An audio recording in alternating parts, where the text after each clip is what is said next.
Hola lectores, ¿dónde estáis? Yo sigo en Etiopía a través de la fascinante lectura de Teodoros de Mircea Cartarescu. Sí, este resumen de lecturas trimestral viene cargadito, así que mejor que vayamos al grano. Bienvenidos a este verano lector, bienvenidos a Trotalibros.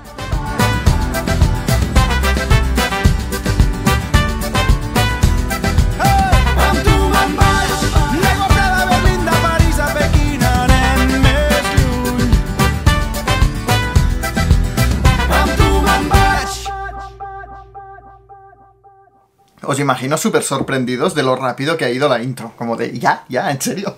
Pero es que realmente ese trimestre del año que cae en verano, que comprende julio, agosto y septiembre, yo leo muchísimo, porque es el momento del año que tengo más tiempo para leer, y descontando como siempre las lecturas para la editorial, llegué a leer durante estos 3 meses hasta 16 libros. Y entre estos 16 libros, claro está, pues hay verdaderas joyas que he descubierto, que estoy seguro que estarán entre mis mejores lecturas del año, y hay algunos libros pues que me decepcionaron más. Y en este vídeo, lectores, os lo voy a contar todo. Pero antes de pasar a las lecturas propiamente, ya sabéis que en los resúmenes de lecturas me gusta hablaros también, seguramente para compensar todas las lecturas que hago de las que no os puedo hablar, de los libros que saqué en Trotalibros editorial a lo largo de todo este periodo. Y de los resúmenes de lecturas de este año, seguramente este será más breve porque a lo largo de los meses de julio y agosto no publiqué nada. Fue en la rentrée, en septiembre, cuando todas las editoriales sacan sus máximas apuestas del año,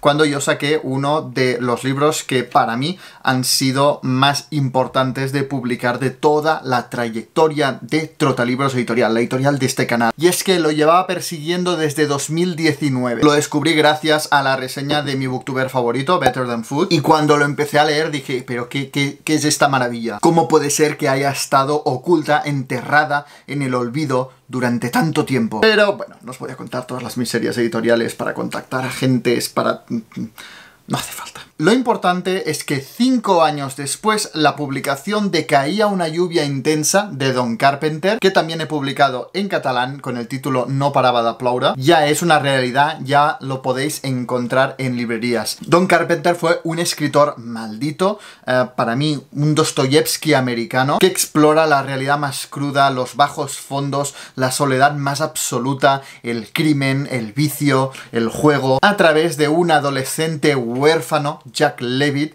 que parece condenado a la fatalidad. Y la única redención que encuentra en su vida viene de una extraña amistad que nace entre él y un fugitivo negro llamado Billy Lansing, todo un prodigio del billar. Y de ahí, pues el diseño de la cubierta. En castellano lo ha traducido Miguel Temprano García y en catalán Yannick García. Y ambos tienen un posfacio que escribió para esta edición el mismísimo Clifford Lee Sargent, el administrador de Better Than Food, la persona que me lo descubrió. No me alargo más porque ya tenéis la reseña de este libro en el canal, os lo dejo por aquí arriba, de verdad que es increíble. Y ahora ya sí empiezo con mis lecturas a lo largo de este trimestre. Ya sabéis que yo organizo en julio una iniciativa lectora llamada Black History July, que consiste en leer, en parte o exclusivamente durante este mes, literatura de escritores negros. En mi caso sí que dediqué mi mes de julio en exclusiva a esta iniciativa, leyendo hasta 5 libros. Los árboles de Percival Everett, mi lectura obligatoria anual de mi amada Toni Morrison, Jazz y su único relato, Las dos amigas, un recitativo. Me estrené con Gloria Naylor con la lectura de Linden Hills y me leí la última novela que me quedaba por leer del escritor nigeriano Chinua Achebe, Termiteros de la Sabana. En este resumen de lecturas no os voy a hablar de estos libros que leí para Black History July porque ya he hecho un vídeo específico para hablar de esos libros. También os lo dejo por aquí arriba, es uno de los últimos vídeos del canal. Así que paso directamente a lo que leí a lo largo del mes de agosto. Mes que empecé con la lectura de Morir saben pocas cosas de Joan Enric Barceló. Yo este libro, que todavía no se ha traducido al español, me moría de ganas de leerlo desde que salió, por 2 motivos. El primero es que su autor, Joan Enric Barceló, es uno de los 3 integrantes del grupo de música catalán Els Amics de les Arts y también el compositor compositor de todas sus canciones. Y bueno, no solo Els Amics de les Arts es uno de mis grupos musicales favoritos, sino que además es un grupo de música cuya importancia en las letras para mí es capital. Es de estos grupos que las letras de sus canciones son literatura. Hay historias, hay personajes, hay cierta complejidad. Y me moría de ganas de saber cómo sería el compositor de estas canciones que tanto me han emocionado en literatura. Pero sí que es cierto que muchas veces a alguien a quien admiras mucho en un campo determinado se pasa a otro y ahí te decepciona. Este miedo a mí me lo mitigó la editorial que lo publica, Periscopi. Yo mismo hice prácticas ahí, sé cómo trabajan y para mí es garantía de calidad, ¿no? O sea que al juntarse estas dos circunstancias dije, me lo tengo que leer sí o sí. Joan Enric Barceló se ha estrenado en la literatura con un libro de relatos. Morir en pocas cosas está compuesto de 11 relatos, que la verdad es que me han recordado muchísimo a las canciones dels Amics de les Arts en el mejor de los sentidos. Joan Enric Barceló es muy observador y sabe cómo desnudar la rutina, cómo diseccionar lo cotidiano. Le va sacando capas hasta alcanzar lo trascendental. Una situación absolutamente normal y muchas veces personajes que a priori parecen grises, parecen muy simples, sin nada que decir. Joan Enric Barceló les va sacando capas hasta alcanzar los temas que todos los relatos de este libro acaban por tocar, como la soledad, el desamor, la esperanza, los miedos y sobre todo un tema que está incluso en el mismísimo título, la muerte, omnipresente a lo largo de todo el libro. Hay tres cosas que me han gustado especialmente de Morir en pocas cosas. La primera es que aun siendo un libro de relatos, el lector no va a encontrar aquí relatos desconectados, sueltos, que no conforman ninguna unidad, sino lo contrario. Cada uno de estos relatos son como piezas de un mosaico en el que constantemente se ven interconectados por personajes entrecruzados, referencias. El segundo es la apuesta estilística de Joan Enric Barceló. Barceló demuestra ser uno de estos autores muy interesados en el cómo. Cada uno de los relatos apuesta por una forma determinada de acercar la historia al lector. Y ahí es donde he visto especialmente la influencia de autores como David Foster Wallace, ¿no? En Félix he visto entrevistas breves con hombres repulsivos y en Perillositat, por ejemplo, he visto esas notas a pie de página tan significativas de la literatura de Foster Wallace. Pero el hecho es que hay decisiones muy meditadas para acercar de una manera muy original y eficaz al lector cada una de sus historias. Y por último, es algo que comparte con el último libro que he reseñado en este canal, con Trenes rigurosamente vigilados o en general la obra de Bohumil Hrabal. Es esta capacidad de mezclar lo crudo y lo divertido en una sutil ironía que para mí ya forma parte de una corriente en las letras catalanas que parte del escritor Pere Calders, que sigue con escritores como Quim Monzó y Sergi Pàmies y que quizá, el tiempo dirá,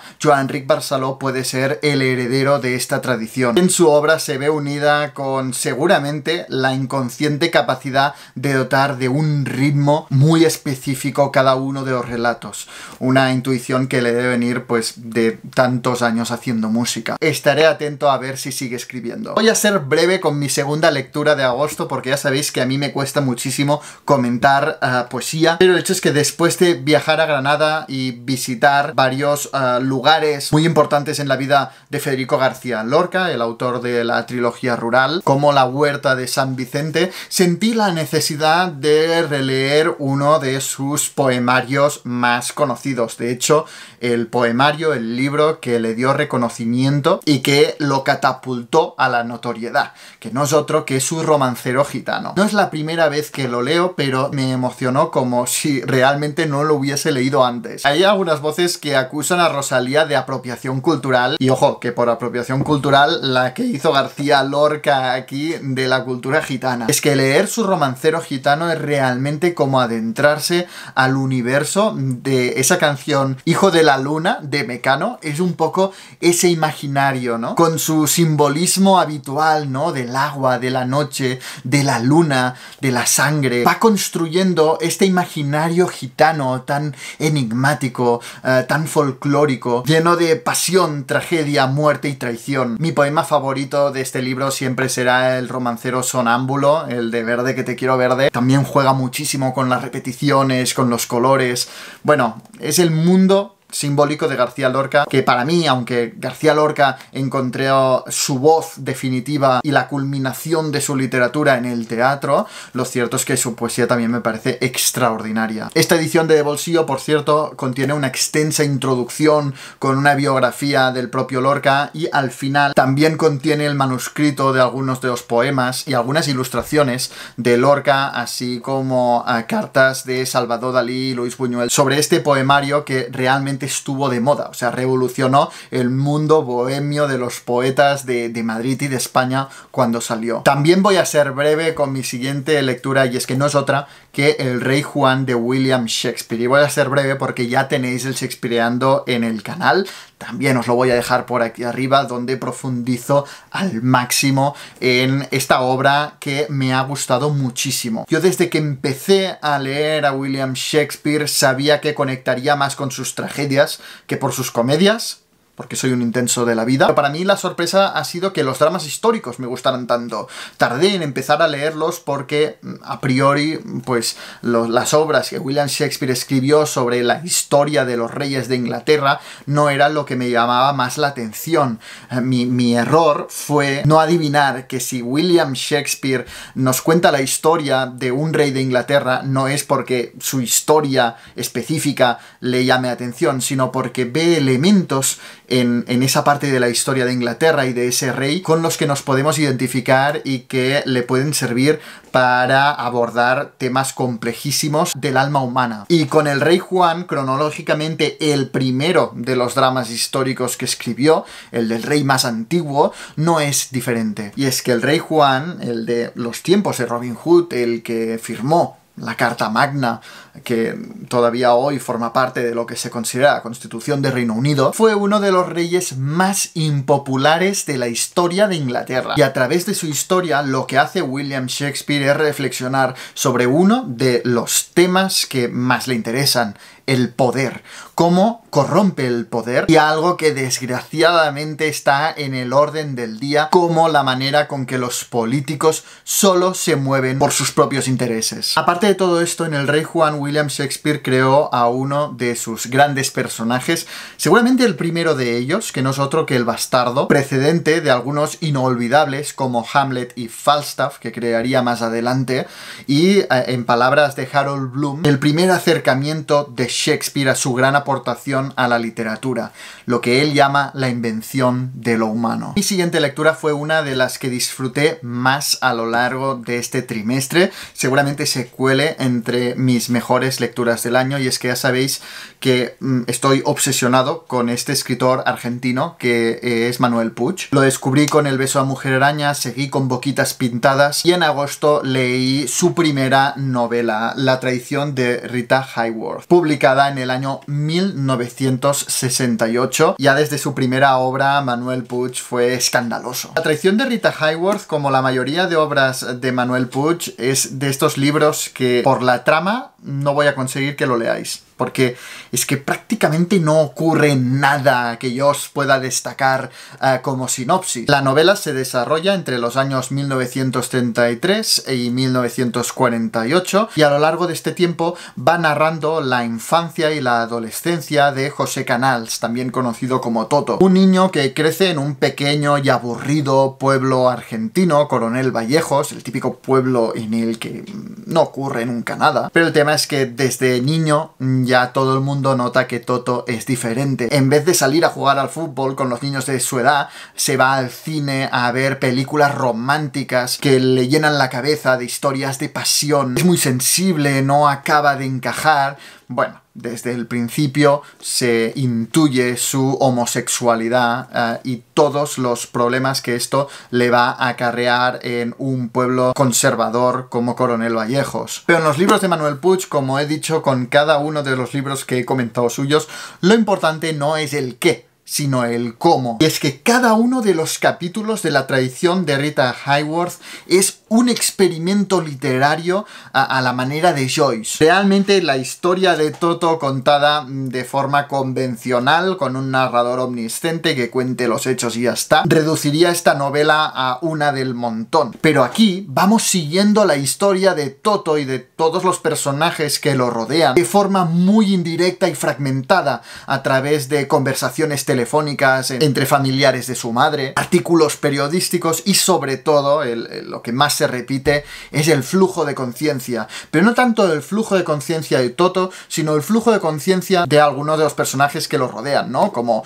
su primo, un chico muy atractivo, muy masculino y aún así muy solo, que sufre la incomunicación por el concepto erróneo de masculinidad de esos pueblos, sus compañeros de clase, su padre, su madre, y es que al final, aunque el núcleo de la historia sea este personaje, José Canals, Toto, cómo va creciendo, cómo va evolucionando, cómo se va desarrollando, la historia se expande por todos lados y expone la miseria moral y la absoluta soledad de todos los habitantes de ese pueblo que es Coronel Vallejos. El machismo, la violencia, la incomunicación, el concepto de masculinidad, el deseo reprimido, todo esto adquiriendo la oralidad, ¿no?, que comparte con libros como Tempora Huracanes, que comporta el flujo de conciencia. Realmente una obra extraordinaria de la que os quiero hablar en una reseña más profunda porque la novela no merece menos. Mi siguiente lectura fue publicada un año antes de la traición de Rita Hayworth en 1967 y aunque Mercè Rodoreda es sin duda la escritora de la literatura catalana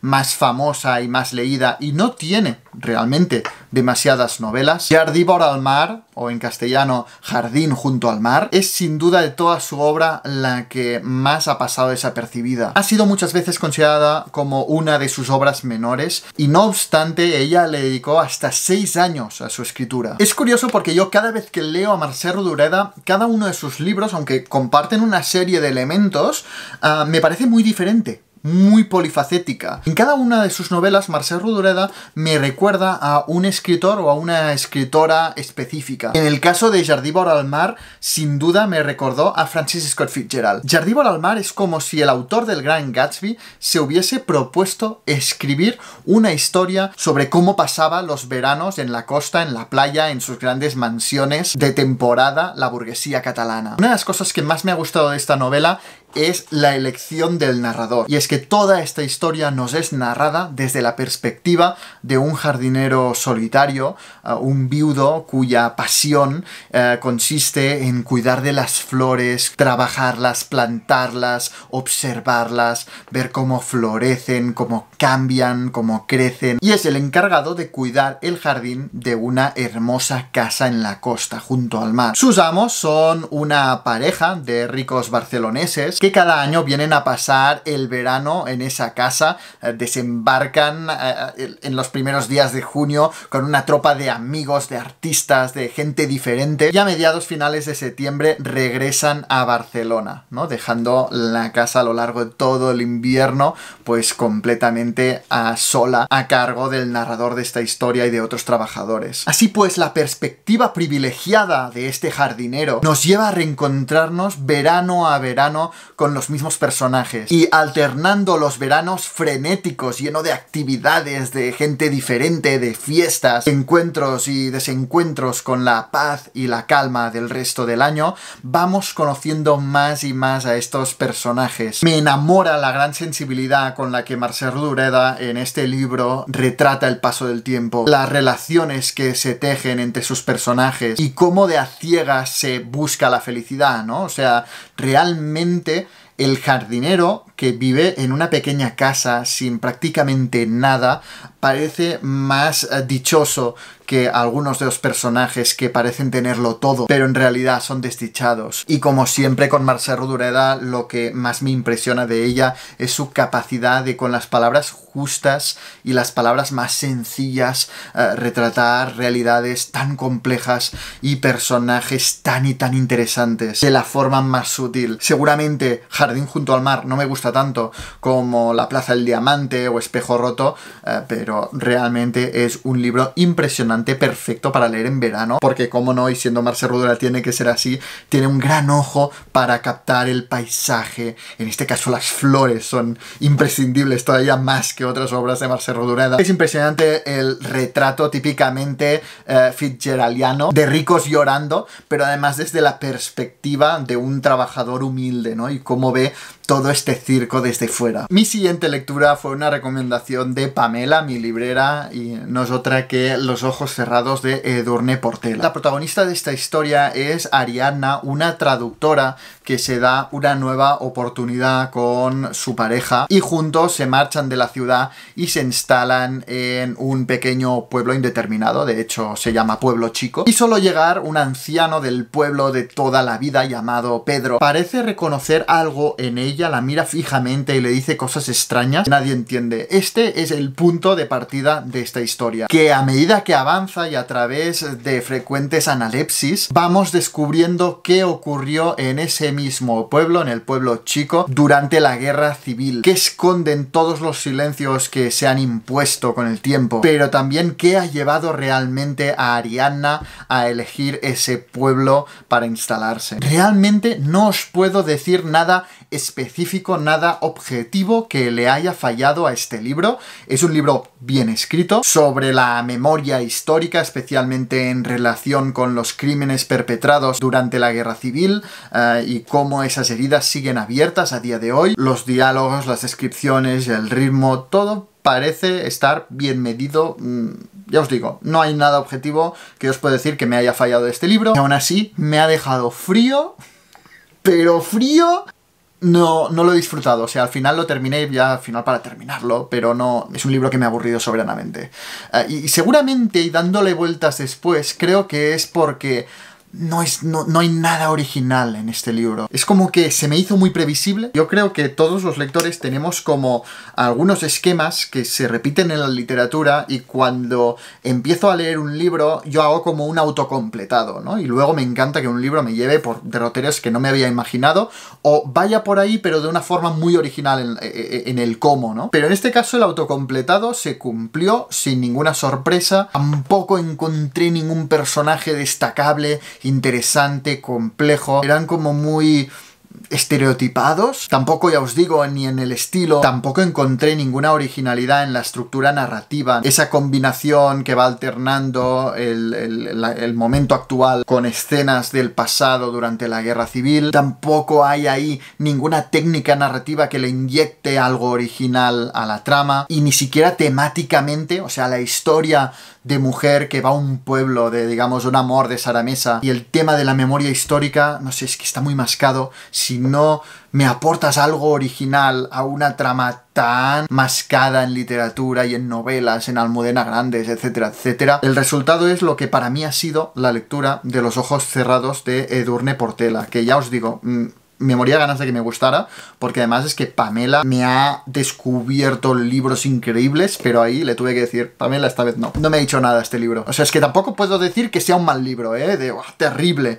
Es un libro que me ha dejado indiferente. O sea, que estoy seguro que dentro de un año ya no lo recordaré, que casi es peor. Y para compensar este chasco, recurrí a un escritor actual que me encanta y que nunca me ha fallado, y que esta vez no ha sido diferente. Así es como leí Historia de la violencia de Édouard Louis. Os diría que de los escritores de autoficción, propiamente francesas, ¿no? De Delphine de Vigan, de Annie Ernaux, de incluso Emmanuel Carrère, uno de mis favoritos, sin duda, es este autor, que realmente recurre a la autoficción casi como catarsis. La primera novela de Édouard Louis fue Para acabar con Eddie Beleguel, donde habla un poco como también La traición de Rita Hayworth, ¿no? Lo duro que fue ser homosexual en un pequeño pueblo del norte de Francia, y ya con este libro lo petó internacionalmente, y a mí me alucinó. Y la verdad es que cuando se anunció su segunda novela, Historia de violencia, y al ver que también es autobiográfico, pensé, cuidado,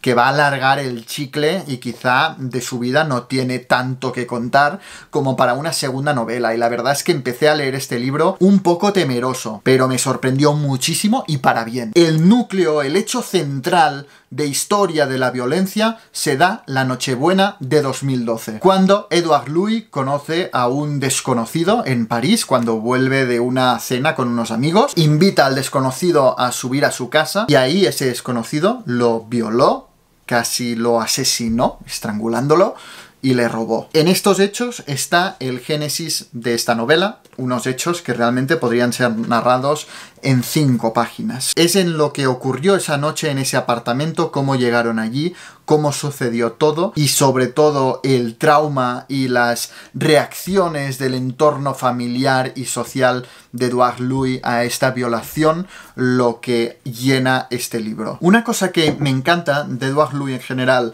y de Historia de la Violencia en particular es que el autor no cae en el victimismo, que sería legítimo realmente después de una experiencia así, caer en cierto victimismo, pero para nada. De hecho, Louis es realmente duro con él mismo. A medida que narra los antecedentes y lo que ocurrió esa noche en su apartamento con ese desconocido, así como cómo se lo cuenta a sus amigos, a su familia, cómo reaccionan, cómo lo denuncia, cómo es todo el proceso de denunciar esa violación, el trauma que le provoca, las sensaciones que tiene, por ejemplo, cuando vuelve a su apartamento después de lo que ocurrió ahí. A medida que nos va dando todos los detalles que orbitan alrededor de esa violación, de esa violencia, Edouard Louis aborda, bueno, sobre todo la violencia, ¿no?, que da título al libro, esa incomprensión delante de la violencia, de querer entenderla, de dónde sale, pero también los miedos, el racismo tan presente en la policía, pero incluso también en él mismo después de lo que ha vivido, el que nunca había sido racista, el miedo, la herida que supone esa violencia, ¿no?, que se ejerce de una forma tan rápida, pero cuyas sombras se alargan los días. Una novela magistral, sobrecogedora, de verdad que es que Edouard Louis me gusta, pero sus novelas grandes, digamos, porque luego tiene novelas más pequeñas, una dedicada a su padre, otra a su madre, que me gustaron, pero para acabar con Edith Beleguel y Historia de la Violencia, me parecen magistrales. En el caso de Historia de la Violencia, una vez más, me ha gustado especialmente la decisión estilística de vertebrar todo el relato en que Edouard Louis, después de todos estos hechos, se va a casa de su hermana y se queda a dormir ahí con ella para no volver al apartamento, y por casualidad, al pasar por el pasillo, oye por la puerta entreabierta de la habitación de su hermana con su marido cómo están hablando, y de hecho cómo su hermana le está contando a su marido todo lo que él le ha contado a ella. Me parece tan inteligente y tan efectiva esa forma de narrar, porque Edouard Louis está vertebrando su propio relato, su propia experiencia a través de los prejuicios de su hermana, de cómo su hermana le juzga, de las omisiones y las invenciones de su hermana al contárselo a su marido. Él, a través de sus pensamientos, por supuesto, la va corrigiendo, dice esto no es verdad, esto se lo ha inventado, esto no es así, pero todo va siguiendo el ritmo del relato de su hermana al repetirle su experiencia a su marido. Me pareció increíble. De hecho, ya tengo aquí esperándome cambiar método, la última novela que ha sacado este autor, que ya me muero de ganas de leerlo. Y más después de leer esta obra increíble que me confirma a Edouard Louis como un gran escritor más allá de su primera obra. Porque podría haberse quedado perfectamente como el escritor que lo petó contando su infancia como persona homosexual en un pequeño pueblo de Francia y luego pues ya no tiene nada más que contar.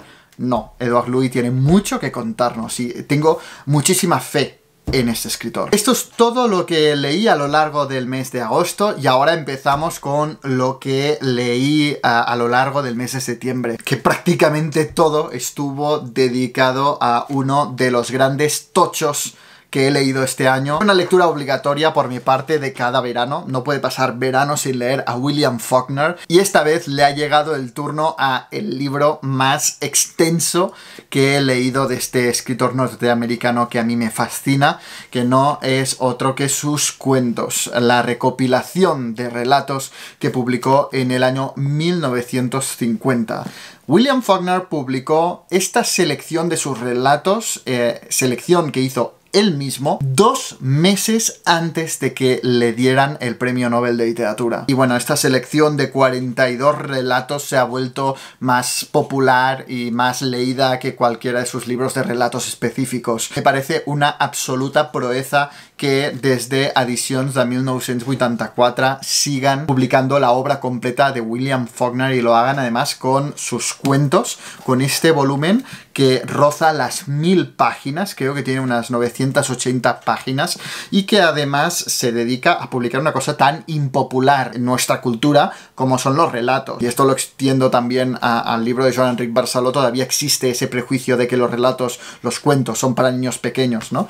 Y es un formato de escritura absolutamente increíble y en muchas ocasiones incluso superior a las novelas. Los cuentos recopilados en este volumen se dividen en 6 partes y cada una de estas partes recopila cuentos de una ambientación específica. La primera parte se titula El campo y ahí se encuentran todas las historias ambientadas en el condado de Yoknapataupa, especialmente pues la parte rural. Estos relatos son los protagonizados por familias de campesinos que están en el campo. Si lo trasladamos a sus novelas, pues aquí estarían libros como El Villorrio o Mientras agonizo. La segunda parte se titula El pueblo y aquí encontraremos los relatos ambientados en la ciudad de Jefferson, la capital del condado de Yoknapataupa. Aquí ya nos trasladamos al tiempo de familias como los Snopes y de hecho uno de los relatos que se incluye de esta sección es el esbozo de lo que sería la novela La ciudad, que empezó siendo un relato y luego William Faulkner revisitó y lo convirtió en novela. La tercera parte se titula La tierra inexplorada y aunque no nos movemos del territorio que conforma Yoknapataupa, aquí nos trasladamos a un tiempo anterior y descubrimos los nativos, los mal llamados indios de esa tierra, con sus costumbres ancestrales, pero también con su corrupción sanguinaria. Unos nativos que parecen anticipar la decadencia y la desolación moral que van a encarnar muchos personajes que vivirán ahí más adelante. Si La tierra inexplorada ya me sorprendió porque, al menos de lo que yo he leído de William Faulkner, nunca había abordado la sociedad y la forma de vivir y entender la vida de los nativos americanos, en la siguiente parte, titulada La tierra baldía, nos sitúa en Europa. Yo nunca había leído nada de William Faulkner ambientado en Europa durante la Primera Guerra Mundial. Ahí nos encontramos con personajes tan importantes como Sartoris. En todos los relatos de este volumen van apareciendo muchas veces solo mencionados, pero otros son los protagonistas de los relatos, personajes que aparecen y protagonizan sus novelas más conocidas y leídas. En la siguiente parte, titulada La tierra intermedia, nos adentramos en el Yoknapataupa de la decadencia, ¿no? Ese Yoknapataupa posterior, cuando ya las grandes familias han caído y solo quedan los restos de lo que fue. Es ese momento en el que se ambienta, por ejemplo, la obra más conocida de William Faulkner, El ruido y la furia. Y finalmente la última parte es una especie de cajón desastre que se titula Allen y donde aparecen los relatos más diferentes y muchas veces sorprendentes de William Faulkner, ¿no? Por ejemplo, recuerdo el último, Carcassonne, que es extrañamente lírico, y digo extrañamente viniendo de William Faulkner, que aunque es increíble cómo escribe, encontrar un lirismo suave en sus relatos realmente es chocante. Tengo que reconocer que aunque he encontrado joyas en las 5 partes que conforman este extenso libro de relatos, los que más he disfrutado, mis favoritos, son los ambientados en lo que domina William Faulkner y en lo que se especializó, ¿no?, en su literatura, que es el retrato de ese sur de los Estados Unidos, ese Yoknapataupa, ¿no? Los relatos ambientados en Jefferson y en Yoknapataupa, muchas veces por los protagonistas de sus novelas más famosas, son los que me llegaron más. Luego, pues hay curiosidades como el tema de los nativos americanos o la Europa de la Primera Guerra Mundial, que es interesante y hay muy buenos relatos, pero es que especialmente para quien ya ha leído gran parte de la obra de William Faulkner, a uno de estos relatos ambientados en el sur de los Estados Unidos, digamos del campo y el pueblo, como Wash, que es como revisitar el universo de Absalón Absalón, o Una mula en la parcela, que se adentra en el mundo de la ciudad, son realmente extraordinarios. Mi relato favorito de los 42 que conforman esta selección, sin duda, es Una rosa para Emily. Un relato que discurre por rumores y nos acerca a la enigmática figura de una solterona que se encierra en su mansión y nadie la ve nunca más. Es una especie de Miss Havisham, de Grandes Esperanzas, de Charles Dickens, pero trasladado al sur de los Estados Unidos. Tiene ese gótico sureño tan de Carson McCullers, realmente increíble. Este relato, y yo creo que es el relato más famoso de William Faulkner, pero es que no es para menos. Este relato es increíble. Pero en fin, es un libro que yo recomendaría a alguien que ya haya leído parte de la obra de William Faulkner. No es una buena opción para mí, a mi parecer, para empezar con William Faulkner. Primero, porque el lector que no se haya leído sus libros se va a perder muchísimas referencias, porque todo está interconectado en la obra de William Faulkner. Y segundo, que por el hecho de ser relatos, aquí estamos hablando de un volumen de 1000 páginas, o sea, realmente te tiene que encantar William Faulkner y es mejor ya haberlo leído antes. Pero a través de todos estos relatos, básicamente, nos reencontramos con esa densidad narrativa de William Faulkner, ese pulso narrativo que se mueve entre esa violencia y esa incomunicación del polvoriento sur de los Estados Unidos y esos silencios que entierran ambiciones, sentimientos y tragedias. Realmente extraordinario, como no puede ser de otra forma siendo William Faulkner. Últimamente me está pasando que estoy leyendo libros que me parecen muy paralelos a algunos de los que he publicado en Trotalibros Editorial y me da rabia porque los leo después de haber hecho la reseña de ese libro en particular, ¿no? Y este es el caso de La engañada de Thomas Mann. Sin duda Thomas Mann va a ser uno de los escritores más importantes de mis lecturas este año. Estaba leyendo La montaña mágica, una de sus obras más importantes, si no la más importante, cuando paralelamente leí este último relato largo, novela breve, ¿no? Está ahí en la frontera, que publicó Thomas Mann en 1953. Si encontramos la semilla de La montaña mágica en una especie de respuesta satírica de La muerte en Venecia, luego ya se le salió de madre y una cosa que tenía que ser un relato acabó siendo un libro de más de 1000 páginas, pues también encontramos La muerte en Venecia en la semilla de La engañada.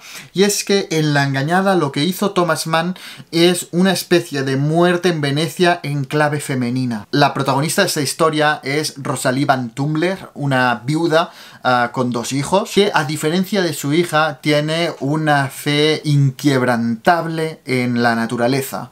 Es como que su única diosa es la naturaleza. Por esto, cuando le llega la menopausia, da por hecho que se acerca el ocaso, el crepúsculo de su vida, que después del plácido matrimonio de conveniencia que tuvo antes de enviudar, ahora lo único que le espera es ver el resto de su vida fluir también plácidamente, cuidando de sus hijos y abrazando a la vejez como una amiga. Sin embargo, todo cambia cuando conoce al atractivo y joven Ken Keaton, un norteamericano que le empieza a hacer clases de inglés al hijo de Rosalie y que hace nacer en ella por primera vez en su vida una gran pasión. Y de alguna manera la naturaleza le está hablando cuando va rejuveneciendo todo su aspecto y le devuelve la menstruación, como en una especie de paso atrás en ese envejecimiento. Con esto Rosalie cree que la naturaleza le está diciendo que viva esa pasión con Ken Keaton. Cree en definitiva que la naturaleza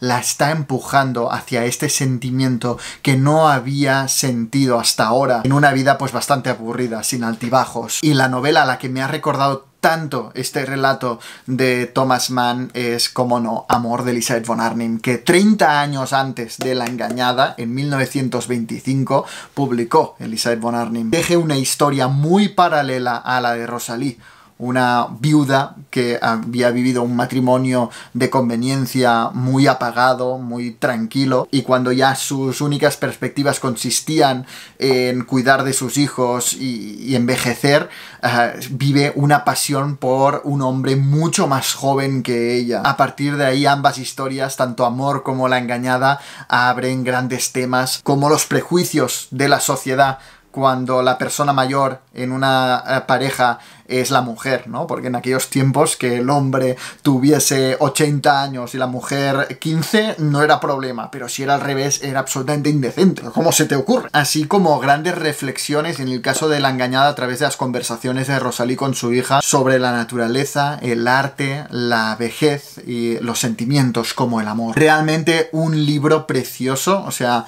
Thomas Mann para mí es buenísimo tanto en las distancias largas, como en La montaña mágica, como en las distancias cortas, como en La muerte en Venecia y La engañada. Quizá me gustó más La muerte en Venecia, pero La engañada realmente es como la perspicacia psicológica de los relatos de Stefan Zweig unido a una gran reflexión filosófica muy presente en todas las obras de Thomas Mann. Mi siguiente lectura también fue muy breve y está muy relacionada con una de mis grandes obsesiones literarias.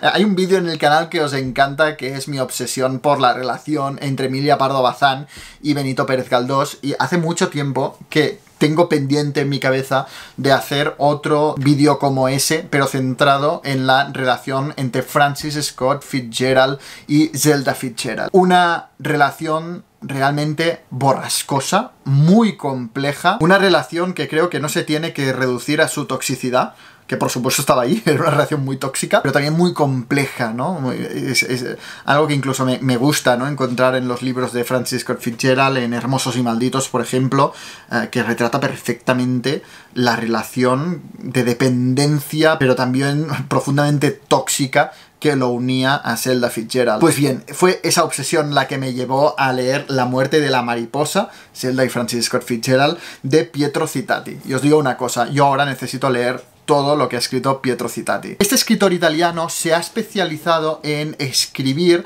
biografías muy breves de diferentes personajes interesantísimos. Y son breves primero porque sabe ser muy conciso, pero también porque va directo a lo que nos interesa, que muchas veces es el salseo, pero a relacionarlo con cosas de su obra literaria. Y esto lo consigue, por supuesto, siendo conciso, pero sin esa ambición exhaustiva que tienen muchas veces las biografías de abordarlo todo y no dejar nada al margen, sino que aquí simplemente va construyendo un relato muy subjetivo, muy personal de la persona, ¿no? O en este caso de la relación, recorriendo por un lado las inseguridades de Francis Scott Fitzgerald, como por el otro pues la salud mental de Zelda Fitzgerald y su personalidad tan extravagante. Y lo hace en muy pocas páginas, en menos de 100 páginas. Citati va recorriendo esa relación tan compleja, extrayendo clínicamente de la obra de ambos, de su correspondencia, de sus diarios, los fragmentos que nos pueden ayudar a arrojar luz a su tempestuosa relación, consiguiendo lo que al menos yo intenté hacer en mi vídeo sobre Benito Pérez Galdós y Emilia Pardo Bazán, que es la de esbozar una relación complejísima con las palabras justas para que no se haga nada pesado. Es un libro que va a dejar insatisfecho a quien busque profundizar al máximo en estas dos figuras de la literatura norteamericana, pero que es perfecto para quien simplemente esté interesado en una de las relaciones más apasionantes de la historia de la literatura. Y algo que me ha gustado especialmente de este libro es que Citati no cae en uno es malo y la otra es buena, o la una es buena y el otro es malo. No cae en esto, sino que simplemente recorre las vulnerabilidades, las contradicciones, las virtudes y los defectos de cada uno de ellos dos, de dos figuras que eran dos genios, tanto Zelda como Francis Scott, y que teniéndolo todo se construyeron un infierno a medida. Y bueno, hemos empezado este resumen de lecturas hablando de la obra maestra del escritor estadounidense Don Carpenter, y vamos a terminar hablando de otro libro de Don Carpenter. Y es que ya os digo, estoy obsesionado con este escritor, quiero leer todo lo que publicó. Y en la última Feria del Libro de Madrid, en la caseta de Gallo Nero, conseguí al fin uno de los libros que lleva persiguiendo bastante tiempo, que es la promoción del 49 de Don Carpenter. Un libro que, como todo Don Carpenter, me ha encantado. Este libro, no obstante, es muy diferente a Caía una lluvia intensa. Mientras que en el primero nos lleva a los bajos fondos y a seguir la historia a lo largo de toda su vida de un hombre que se mueve entre orfanatos, reformatorios, cárceles, los peores tugurios de la ciudad. En la promoción del 49 lo que hace Don Carpenter es retratar a toda una clase en un instituto a lo largo de un año muy específico y trascendental de sus vidas. El año en el que terminan el instituto, la high school, y sus caminos, hasta ahora unidos desde que eran niños pequeños, se van a separar. Algunos van a estudiar a la universidad, otros van a empezar a trabajar, otros se alistan para ir al ejército. Retrata, en definitiva, ese año en sus vidas que dejan de ser niños para convertirse en adultos. Los capítulos de este libro funcionan casi como relatos brevísimos que narran una anécdota, un momento o la historia de uno de estos jóvenes de la promoción del 49 a lo largo del año más importante de sus vidas, ese último año de instituto. Así, a través de estos relatos que comparten personajes y que va conformando el retrato de toda esta promoción, de toda esta clase, va recorriendo bailes de graduación, descubrimientos sexuales, enamoramientos, amistades, el destino de cada uno de ellos, como algunos van a la universidad, otros empiezan a trabajar, otros van al ejército, el que deja embarazada a la novia y tiene que sacrificar todos sus sueños para ponerse a trabajar y hacerse adulto de golpe, la popular de la clase que está obsesionada a lo villana de Hairspray, ¿no? Con una madre súper exigente en convertirse en la reina del baile, porque al ser reina del baile se van a confirmar sus ambiciones de ser actriz de Hollywood, los amigos que la lían parda en el baile de graduación y corren el riesgo de ser expulsados en el último año de instituto. Bien, un seguido de anécdotas que nos va dando diferentes caras de estos jóvenes y te transmite una nostalgia de una juventud perdida, ¿no? De unos tiempos que ya nunca más todos estos jóvenes van a ser los mismos. Relatos llenos de soledad, de inseguridades, de los miedos y las ilusiones de la edad y mucho alcohol, por supuesto. En este sentido, la promoción del 49 es una especie de unión entre el universo de historias como High School Musical o incluso Gente Normal de Sally Rooney, con la sensibilidad y la brutalidad de Caía una lluvia intensa. Un relato realmente excepcional. Me lo he pasado súper bien leyéndolo. Es que todo Don Carpenter, no vais a fallar. Leáis lo que leáis de Don Carpenter, no vais a fallar. Y eso es todo. Dadme un like si os ha gustado este resumen de lecturas. Dejadme en comentarios si os gustaría que hiciese reseña de alguno de estos libros en particular. Y sobre todo, no olvidéis suscribiros en el canal para no perderos ningún vídeo. Leen mucho.